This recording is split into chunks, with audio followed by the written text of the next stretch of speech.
Significado de la última Pascua. Los israelitas participaron en la primera cena de la Pascua en ocasión de su liberación del cautiverio egipcio. Dios había prometido liberarlos y les había dicho que los hijos primogénitos de cada familia de los egipcios serían muertos. Les había pedido que marcaran las jambas y el dintel de sus propias puertas con la sangre del cordero sacrificado, para que el ángel destructor los pasara por alto. El cordero debían asarlo y comerlo por la noche con pan sin levadura y hierbas amargas, que representaban la amargura de su esclavitud. Cuando comieran el cordero debían estar todos listos para el viaje. Debían tener sus pies calzados y los báculos en sus manos.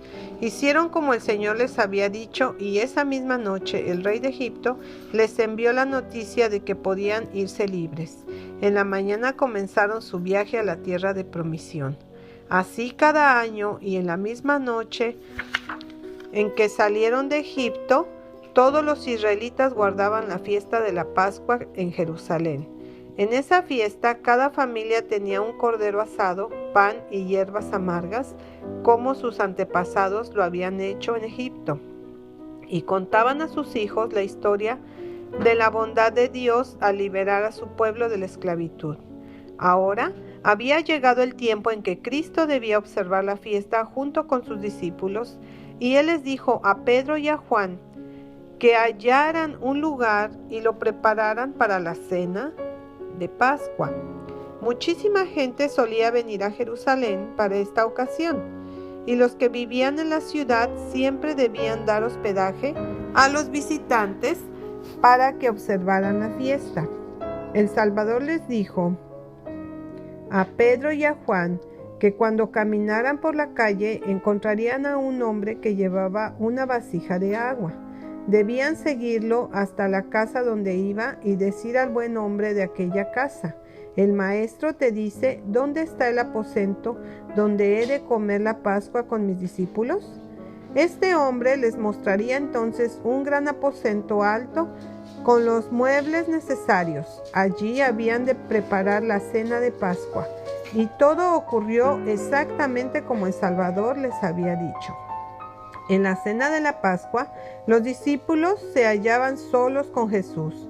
El tiempo que pasaba con él en estas fiestas había sido una ocasión de gozo, pero ahora él estaba angustiado de espíritu. Por fin les dijo en un tono de tristeza conmovedor: «¿Cuánto he deseado comer con vosotros esta Pascua antes que padezca?» Había vino dulce en la mesa y él tomó una copa del mismo.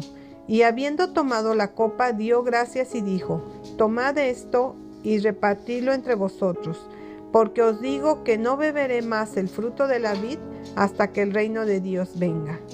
Era esta la última vez que Cristo observaría la fiesta con sus discípulos. Era realmente la última Pascua que había de observarse jamás, pues el Cordero se inmolaba para representar ante la gente la muerte de Cristo. Y cuando Cristo, el Cordero de Dios, fue sacrificado por los pecados del mundo, no habría ya más necesidad de sacrificar un cordero para simbolizar su muerte. Cuando los judíos sellaron su rechazamiento de Cristo entregándolo a la muerte, rechazaron todo lo que daba a esta fiesta su valor y significado. Por lo tanto, su observancia por parte de ellos era ya un rito sin valor. Cuando Cristo se unió en el servicio pascual, tenía ante él la escena de su gran sacrificio. Se hallaba ahora en la sombra de la cruz, y el dolor torturaba su corazón. Sabía toda la angustia que le esperaba. Conocía la ingratitud y la crueldad que le mostraría a aquellos a quienes había venido a salvar, pero él no pensaba en su propio sufrimiento. Se compadecía de aquellos que habían de rechazar a su Salvador y perderían la vida eterna. Y el pensar en sus discípulos ocupaba el primer lugar en su mente. Sabía que después que terminara su propio sufrimiento, ellos serían dejados solos para luchar en el mundo. Tenía mucho que decirles, que sería un sostén para sus corazones cuando no anduvieran más con ellos. De estas cosas había esperado hablar en esta su última reunión antes de su muerte, pero no las podía decir ahora. Vio que no estaban listos para escuchar. Se había suscitado una discusión entre ellos. Todavía pensaban que Cristo pronto sería hecho rey y cada uno de ellos deseaba tener el lugar más alto en su reino. Así que tenían sentimientos de celo y enojo el uno contra el otro. Había otra discusión de dificultad. Durante la fiesta era la costumbre que un siervo lavara los pies de los huéspedes y en esta oportunidad se habrían hecho los preparativos para este servicio. La jarra de agua, la palangana y la toalla estaba allí, listas para el lavamiento de los pies, pero ningún siervo se hallaba presente y le correspondía a los discípulos realizar el lavamiento. Pero cada uno de ellos pensaba que no debía ser siervo de sus hermanos. No estaba dispuesto a lavar los pies, de manera que en silencio habían ocupado sus lugares en torno a la mesa. Jesús esperó un poco para ver lo que harían. Entonces él mismo se levantó de la mesa, se ciñó con la toalla, echó agua en el lebrillo y comenzó a lavar los pies de los discípulos. Se había sentido afligido por su disputa, pero no los reprochó con palabras ásperas. Manifestó su amor actuando como siervo de sus propios discípulos. Cuando hubo terminado les dijo: «Pues si yo, el Señor y el Maestro, he lavado vuestros pies, vosotros también debéis lavaros los pies los unos a los otros». De este modo, Cristo les enseñó que debía ayudarse el uno al otro. En vez de buscar el lugar más alto para sí mismo, cada uno debe estar dispuesto a servir a sus hermanos. El Salvador vino al mundo para trabajar por los demás. Vivió para ayudar y salvar a los que estaban en necesidad y en pecado. Él desea que seamos como Él. Los discípulos estaban ahora avergonzados de su celo y egoísmo. Sus corazones estaban llenos de amor por su Señor y por los demás. Ahora podían prestar oído a las enseñanzas de Cristo. Mientras estaban congregados en torno a la mesa, Jesús tomó el pan y, habiendo dado gracias, lo partió y les dio diciendo: «Este es mi cuerpo, que por vosotros es dado, haced esto en memoria de mí». De igual manera, después que hubo cenado, tomó la copa diciendo: «Esta copa es el nuevo pacto en mi sangre, que por vosotros se derrama».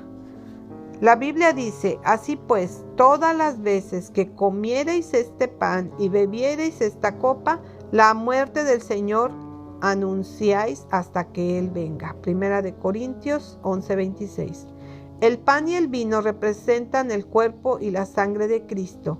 Así como el pan fue partido y el vino vertido, el cuerpo de Cristo fue quebrantado y su sangre derramada sobre la cruz para salvarnos.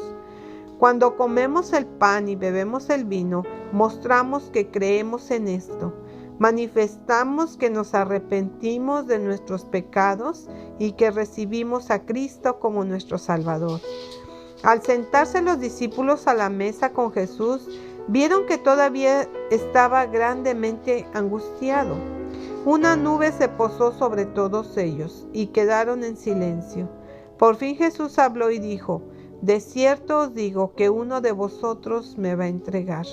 Los discípulos estaban apesadumbrados y sorprendidos de estas palabras. Cada uno empezó a examinar su corazón para ver si había alguna sombra de pensamiento malo contra su maestro. Uno tras otro preguntó: «¿Soy yo, Señor?». Judas fue el único que permaneció en silencio. Esto atrajo los ojos de todos hacia él. Cuando él vio que era observado, también preguntó: «¿Soy yo, maestro?». Y Jesús solemnemente le contestó: «Tú lo has dicho». Jesús había lavado los pies de Judas, pero esto no lo había hecho amar al Salvador más que antes. Estaba enojado de que Cristo hiciera la obra de un siervo. Ahora él sabía que Cristo no sería rey y estaba más determinado a traicionarlo. Cuando vio que su propósito era conocido, aún esto no le causó temor. Con enojo, salió rápidamente de la habitación para realizar su malvado plan. La salida de Judas fue el alivio para todos los presentes. El rostro del Salvador se iluminó y también las sombras se levantaron de entre los discípulos. Cristo habló ahora por algún tiempo con ellos. Iba a la casa de su Padre. Les dijo, a preparar lugar para ellos y vendría de nuevo para tomarlos consigo. Prometió enviar al Espíritu Santo para que fuera su maestro y consolador mientras él no estuviera. Les dijo que oraran en su nombre y que sus oraciones seguramente serían contestadas. Entonces oró por ellos pidiendo que fueran guardados del mal y que se amaran el uno al otro como Él los había amado. Jesús oró por todos nosotros, así como por los primeros discípulos. Dijo, mas no ruego solamente por estos, sino también por los que han de creer en mí por la palabra de ellos, para que todos sean uno, como tú, oh Padre, en mí y yo en ti, que también ellos sean uno en nosotros, para que el mundo crea que tú me enviaste y que los has amado a ellos como también a mí me has amado. San Juan 17, 20 al 23.